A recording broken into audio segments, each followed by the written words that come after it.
My name is Ian Mudway. I am a lecturer in environmental toxicology at Imperial College London, and I am the visiting professor for environmental health at Gresham College. This year I'll be giving a series of 3 lectures which are really focused on understanding the toxicity of the chemicals we encounter in our daily life, and to an extent to demystify and to fact check some of the information that we're beginning to see appearing in our mass media, in our newspapers, on our television, concerning new chemicals and entities of concern within our environment. So I have 3 lectures. The first lecture is really going to focus on the emerging concerns around microplastics. Not only microplastics within our oceans, within our rivers, but microplastics within the air and how they impact potentially on human health.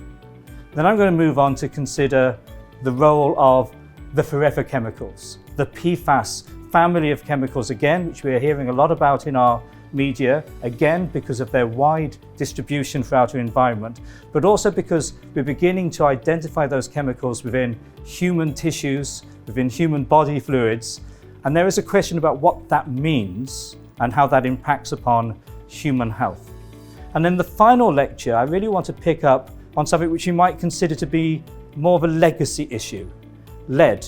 When we think about lead, we think about lead in petrol as an additive, and perhaps that's almost a success story. It was only really in July 2021 that the final leaded gasoline stopped being sold in Algeria. It's a tremendous global success story, but that lead, the lead emissions of a century, still persist within our environment, and there are still some interesting questions to ask around potentially some of the legacies of that historic lead emissions into our environment and whether it still has a residual impact on our health today. So 3 lectures looking from the past, the present and into the future with a very strong focus on understanding risks, but also thinking about what we can do to mitigate against those risks within the population, but also at an individual level.